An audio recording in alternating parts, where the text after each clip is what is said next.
Welcome, friends. Lost Scarf here, and it's time for the vlog, and I love you. Point at the camera. There we go. Love you. Okay, so really quick before we go on the topic here, not topic, but the channel. Did the election video, right? And a bunch of y'all saw it.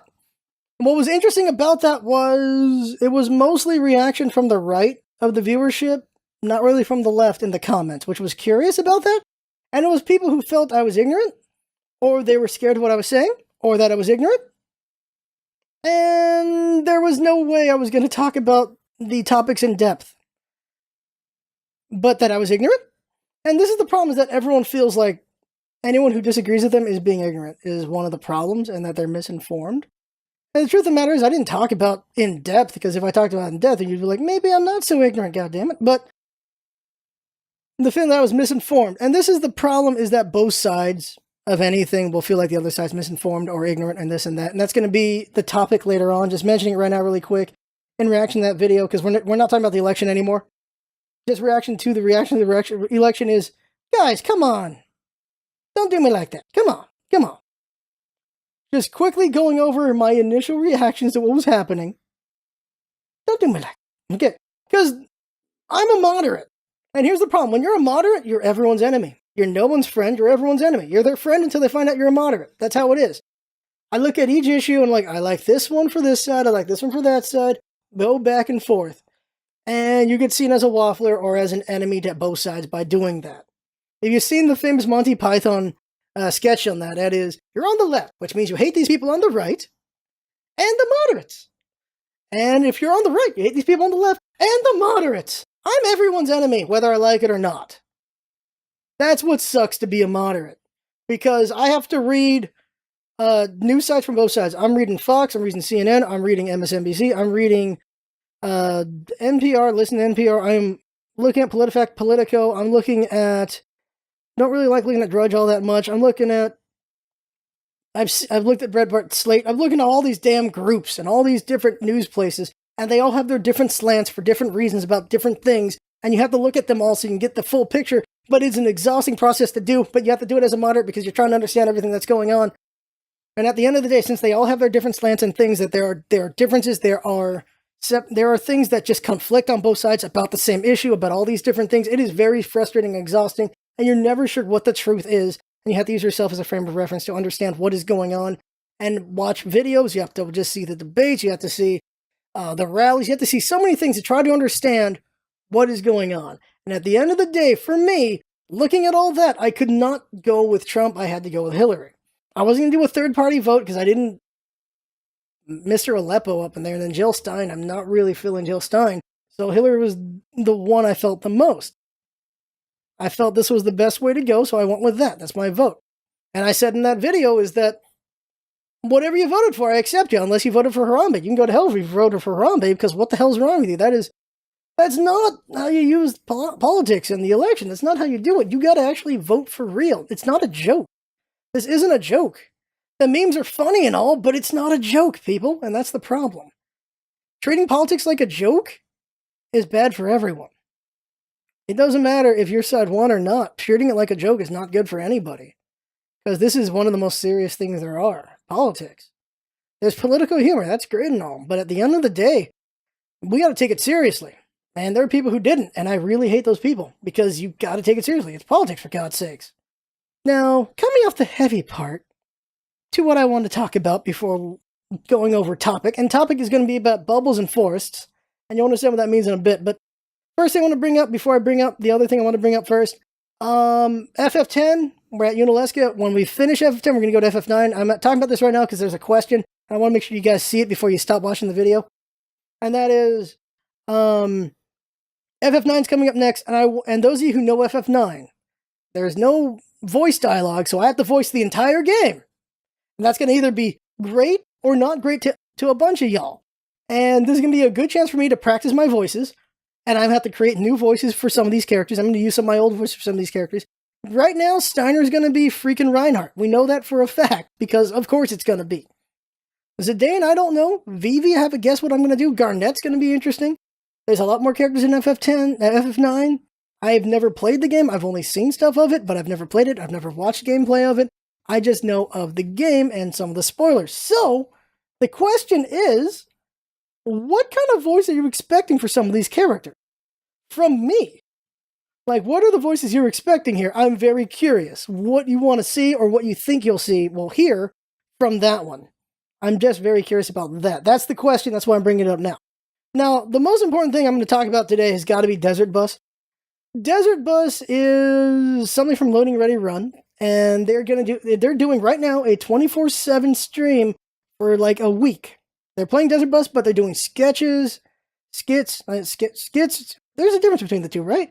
They're doing funny stuff. They're giving away donation prizes. They're doing a bunch of things going on right there.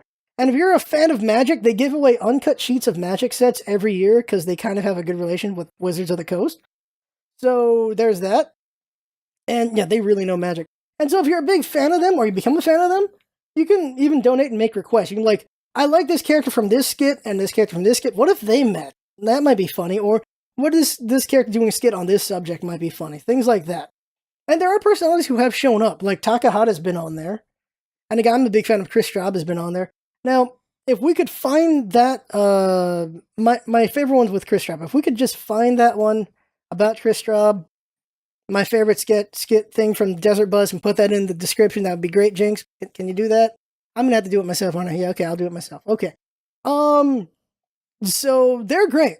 And the donation, it's all donated money to Child's Play. It's not for them. It's for Child's Play charity.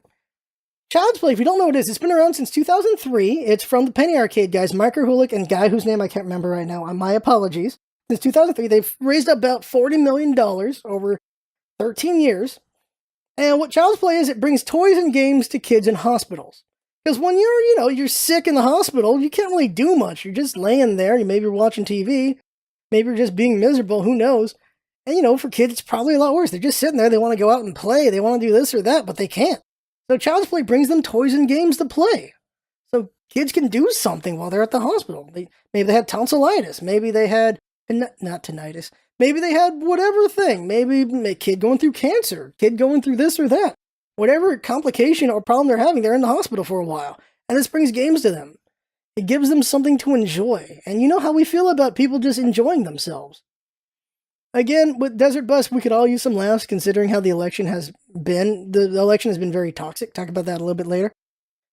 So yeah, Desert Bus is a very good joy to watch, so check that out. We'll have the link in the description for sure. Now, about the channel, Deus Ex is done. Thank you to the people who watched that LP. Very fun LP for me. I really enjoyed Deus Ex a lot. Xenoverse is the LP right now. Dishonored 2 will come eventually. We're going to be late to the party on that one. No choice. Finals are coming up for me and Jinx, so just no choice on that one. One-shots, there'll be more of that eventually. I don't know if I mentioned Gadget Zen. So it's been brought to my attention that Gadget Zen is not going to change the standard. I did not understand this. So the standard changes at the first expansion of each year. So the Grand Tournament is still going to be in standard, which means I'm going to have 2/3 of the standard, but not all the standard. So I'm still going to do stuff for Gadget Zen, for Hearthstone, and then we're going to leave that. We're going to leave that for now. And then when the new expansion comes out that gets rid of Grand Tournament, I will be 100% in standard. And then we can go wild with some of the content ideas I have. That's what's going to happen.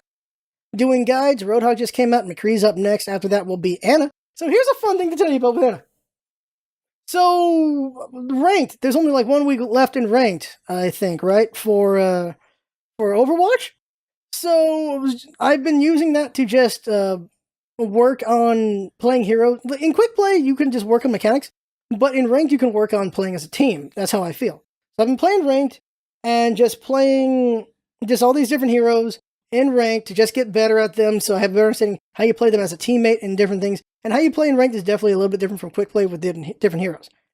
And when I was playing with Anna, I was doing really good. And so 5 Koreans went, "Hey, you good, Anna? Join us?"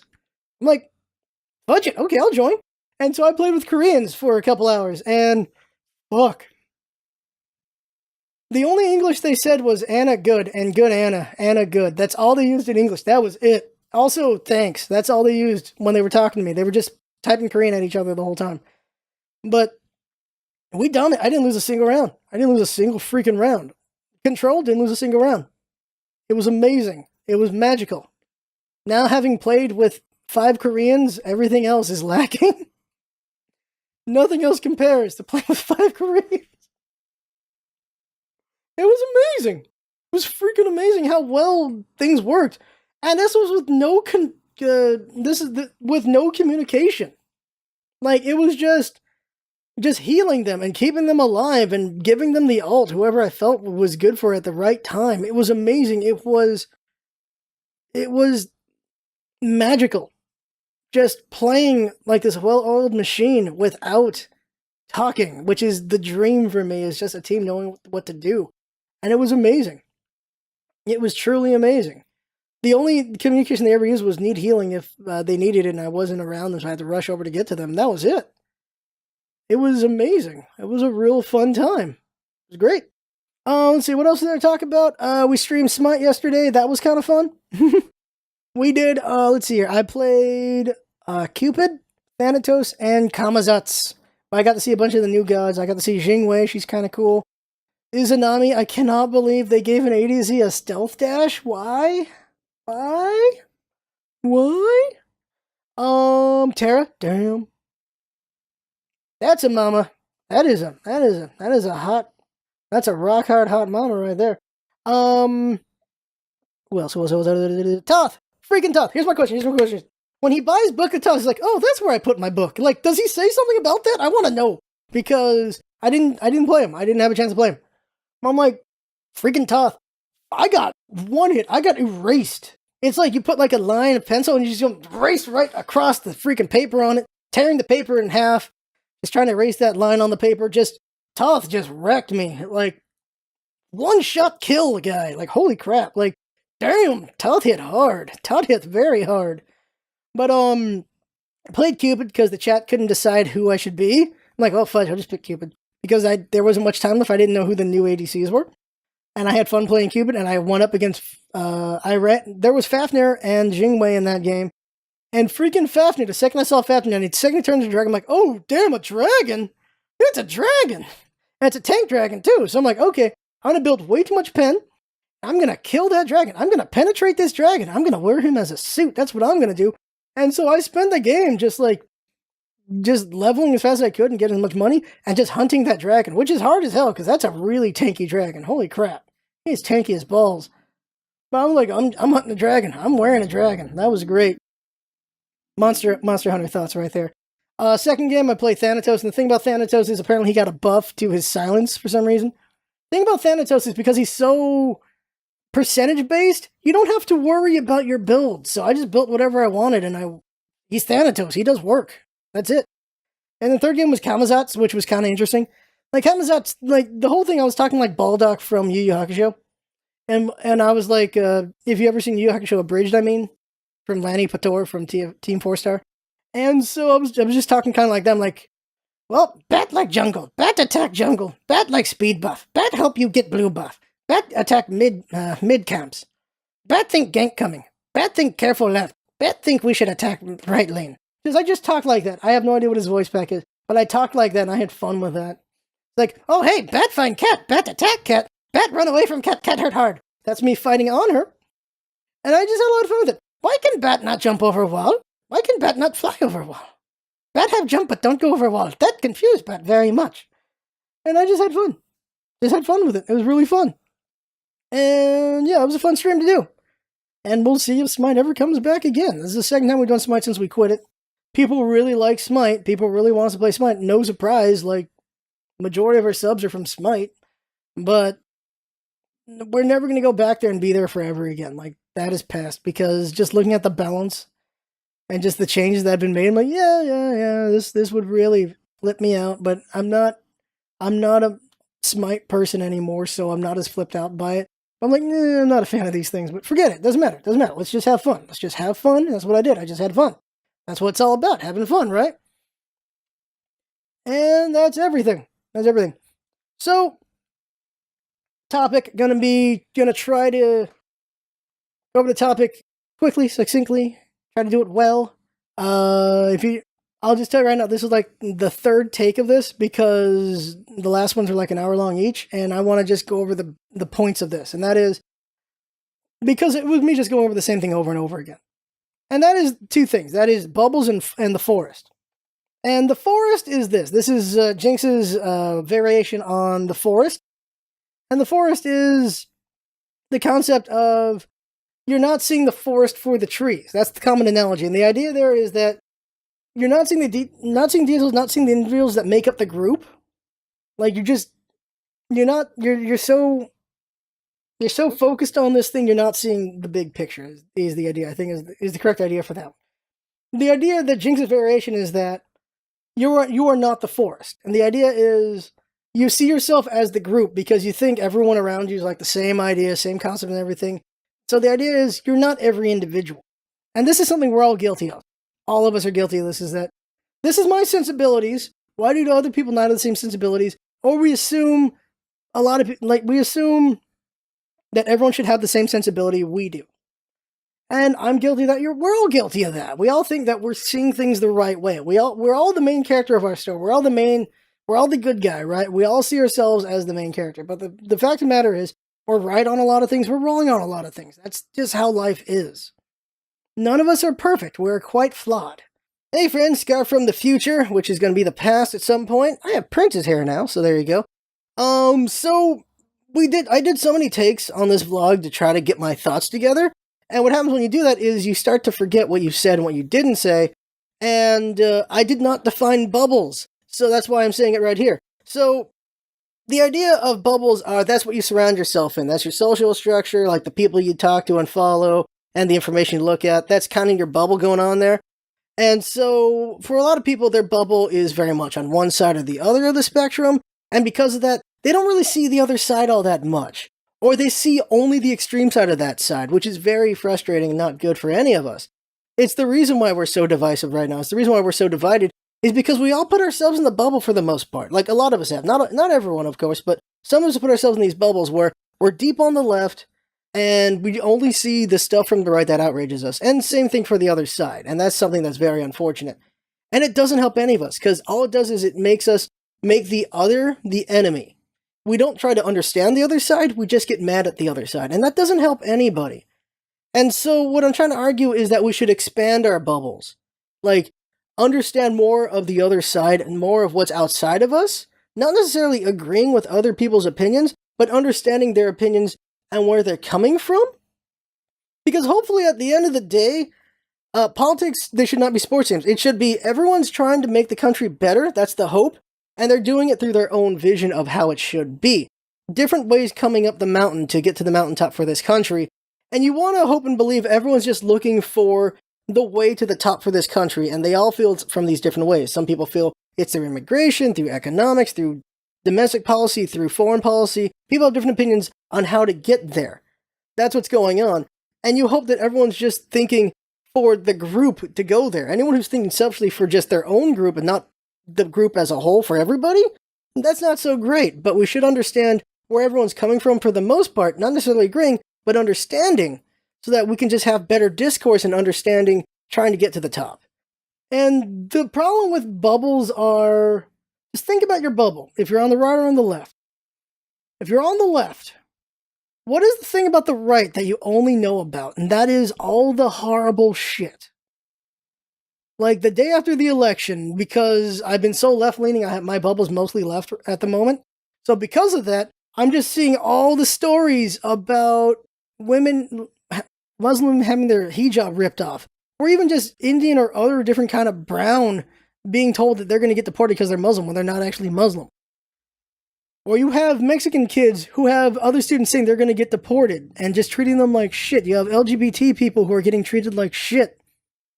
You're only seeing these stories. You're only seeing these horrible things happening to people because of this vote. That's all you're seeing. And before the election, it was just all these horrible things about Trump, all these horrible things about other people on the right, all this hypocrisy. Fuck Joe Walsh. Really, like, I hate hypocrites. And what I really hate about Joe Walsh was, he was like, if Trump loses the election, I'm going to go out with my musket. Election's over. Democrats are protesting, and he's calling them a bunch of crybabies, and they should just accept it. You can't say you're going to do a thing, and then the election happens, and you won, and then you're like, look at all these people who are going to do what I was going to do if I lost. And they're a bunch of shit for it. You can't do that. You cannot be a hypocrite about that. If you feel like the people who are protesting Trump right now are wrong for protesting, and you did not did not plan on protesting prior, then fine. I got no problem with you. If you planned on protesting if Trump lost and you're just giving people shit for protesting, I'm not okay with you right now. Because that's not okay. Like, you cannot be a hypocrite about this. You can't be. You cannot do that double standard. That's bullshit. That's not okay. That's why I'm just really mad about that because I'm looking at for the right is just giving the left shit for protesting. And I see people on the right who were like they were going to protest if Trump lost. That's not okay. Those of you who weren't planning on that, fine. You can complain about that. That's fine. It's a valid complaint. You're not being a hypocrite. But the people who are being a hypocrite, not okay. Not okay. If Clinton won and people on the right were protesting, I wouldn't have a problem with that because of course they're going to protest. They're not happy with the decision. Protest is a normal part of America. Being a protester does not make you a crybaby. We've always had protests. We've always had different sides to things. It's fine. But what's not fine is treating them like shit for doing it. Like, it's not fine at all. They believe in a thing. Allow them to believe in it. We could say the extreme version, which is the Westboro protest. Those are horrible things. And they are. There's some things where the standard of it is different. Where the standard of this is people are not happy Trump won. Fine, they can protest. People are not happy Hillary won. Fine, they can protest. Westboro's whole thing was, of course, just anti-gay. Just like, this guy who died for his country is gay, and we're going to protest him. That was one of the most effed up things you could do as a human being, I feel. He died for his country. He died for us. Veterans Day was yesterday, come on. He died for his country. Just because he's gay, these people were protesting him? That's horrible. Completely horrible. That's how I feel about it. If you're okay with that, fuck, man, what the hell? But this is the problem, is the bubbles. And misinformation that comes out of these bubbles. And the willful misinformation. One of the scariest goddamn things ever was a couple years back was that lady who said a black man beat her and scratched, I can't remember the exact what he wrote into her face, but she was saying, this is an Obama supporter, he scratched this word into my face, and this is horrible. And everyone noticed, like, wait a sec, what are you talking about? It's backwards. The only way you could have that on your face is if you did it to yourself in a mirror. That is scary as shit. People who are willingly doing misinformation. That scares me. That is horrible. And it's happening right now. Look at Dear Liberals, which is no. If we did Dear Republicans, like if that was the thing instead, like if Clinton won and we did Dear Republicans, no as well. This is not okay. This is not right. Dear Liberals right now is being used to just shove a bunch of things at the liberals right now on Twitter. It's not a cool thing. It's not okay because it's gloating a victory, but it's also just shoving the win. It's also twisting the knife and just treating liberals like shit and saying all these terrible things. I'm just going down like just reading. I'm like, fuck, there's gotta be just someone saying like, it's okay, we can mend. No, it's just shit talking. I just went down the line trying to find that silver fucking lining. I couldn't find it. And it was frustrating. It was just so much shit talk. It was like, Trump won, deal with it. Stop protesting, stop being crybabies. It's just like, fucking hey. It's like, look at all the bullshit you're doing. Look at the riots you're doing. This is why you're going to go extinct. Democrats are never going to go extinct. Republicans are never going to go extinct. I wasn't happy with Republicans to the point that I'm like, I really hope they lose a lot of power so they can restructure. Because if they're willing to have Trump, holy shit. But that didn't happen, of course. Hopefully things go better for it. But none of the party's going to go down. I've talked time again where I really wish we would have 4 candidates because it's too much of this one versus the other. It's too much of us versus them. There's too much sports team mentality. In general, I hate this. Like, Republicans are not a sports team. Democrats are not a sports team. At the end of the day, we all have to live with each other and go forward. You can't, like, gloat and then shove shit in people's faces over this. You cannot do that. We all have to live with each other and live together and make it in this country. Widening the divide is going to make things worse in 2 years. It's going to make things worse in 4 years, in 8 years, 6 years. You cannot widen the divide and expect things to go better. It can only go better when we're together, because the country was built on compromise. And being uncompromising is this belief that that's the manly thing to do. That is the strong thing to do, is to be uncompromising. And there are times when you should not compromise. But there are times when you should compromise. One of the scary things are the people who are willfully ignorant on a subject. And they're like, well, I'm standing by my thing. I'm not going to read up on my subject at all. This is what I believe, this is what I'm going to do, and that's the strong thing to do. That is the weakest thing you can do, is to not read up on a subject. The weakest thing you can do is to stay ignorant. I read all these different news places, all these different news articles, listen to all these different radio things, trying to understand things better. I come from a family of Republicans. I'm the only Democrat because I have a lot of military in my family. I am the only Democrat in my family because I'm moderate. Here's the thing. Like I said it at the start, if you're a moderate, you're on the other side to both sides. My family's a bunch of Republicans. I'm a moderate, which means I'm Democrat. I don't get a choice in the matter. It doesn't matter if I agree with them on all these other things, because I don't agree with them on these certain things. I'm just a Democrat. That sucks. Thanksgiving's gonna suck. Christmas is gonna suck. It's not gonna be fun. It's not gonna be fun at all. Because they're gonna just gloat and be happy about the win, and they'll be like, oh, you're not happy about it, are you? And they're gonna be like that about it, and it's gonna suck. It's gonna be not fun. It's gonna be uncomfortable. It's gonna be very uncomfortable to be around my family, which is not okay, but there's part of life for you, isn't it? At the end of the day, my feeling is we need to realize we're not the only person in the story. We're not there. It's about all of us. It's a story of all of us, not just one individual person.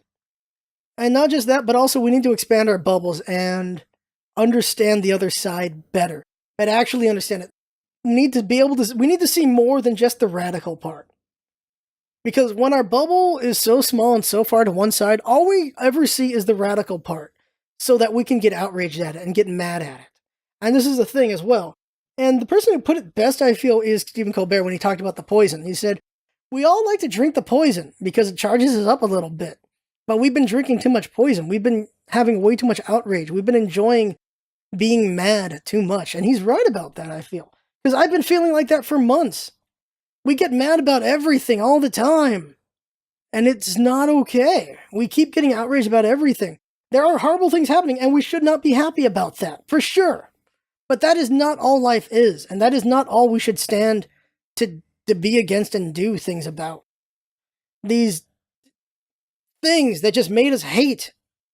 We need things to make us also love. We need to understand the good of the other side, not just the bad of it. The left needs to understand that there are sides on the right that are probably things that they will agree with, and both sides will want, and they will be willing to compromise on. We were built on compromise, for God's sakes. Same thing for right to left. One of the things that's important is the Republican Party is built on Lincoln. Lincoln would be seen as a waffler these days. He would be seen as a traitor these days, because he worked with both sides to make things work. None of this stand your ground and only go for your side and not understand the other side. He was for trying to get things to work out, and he worked with both sides to make it happen. We talk up such a big game about Lincoln, but how many of us actually follow that? That's what is so important. Understanding both sides.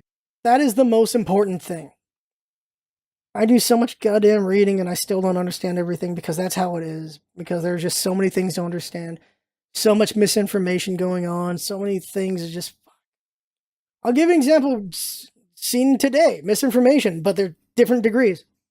There's the misinformation, someone from the right putting out that look at these rioters and all this stuff. And it's a picture from 2012 when it was people who were against Obama doing the rioting. They couldn't...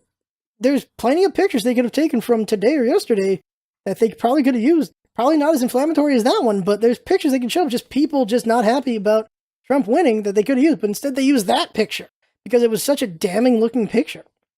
That's misinformation. That's not good.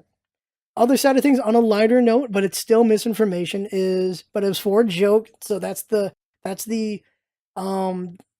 qualifier for it? Is that qualifier? It's the justification for it. It makes it okay, but it's still misinformation. That is Obama talking about Trump and everything, and then it cuts to Joe Biden doing the cross. And it's hilarious, but that's not really what happened. And so I guess I just used two extremes of the same thing, of misinformation. The extreme of just being very hurtful with it, and just like, look at this thing. And then the other one of just like, hey, for a joke. Misinformation can be funny, but it can also be very damning, is what I'm saying. And then there's just straight up ignorance, which is horrible. And it's a picture going around of, hey, look, here's all the people who voted for Hillary, and here's the crime rate. See, it's blue right here and red right here with crime. Look at that. And it's just like, as someone who had to study statistics for 1 to 2 years because of science, no, it's population. What do you want? What do you expect? Where population is, crime rate's going to go up, obviously, because there's more people to do crime. Of course it's going to be like that. Just by population, you're going to see the same. Population density, that's the word. Population density. There's going to be more crime in this area. You know what's also going to be more here? More car ownership. There's going to be more cars here. There's also going to be here more consumption of hot dog. Is going to be in these areas. We did it by everything like that. There's going to be just any place that voted for Hillary in mass, as they're saying, which is also a reflection of populations. There's going to be a lot of people who voted for Hillary, but there's also going to be a lot of people who didn't vote for Hillary as well in these places, but it's going to be mostly that because it's urban versus rural right now. That's the narrative. You're going to see a higher rate of crime. You're going to see a higher rate of hot dog consumption, a higher rate of car ownership, a higher rate of everything because there's more people there. Like, that's what's going to happen. It's going to be a higher rate of hot dog, I already said, of ice cream consumption, higher rate of probably obesity. If we found a place that had more obesity than that, I don't know what, there's just one really fat family in the country. I don't know. But population density is going to do that. Correlation is not causation. Science says this all the time. Fudge, man. Please understand statistics. But no one understands statistics. It's too damn confusing, I guess. But we got to do better.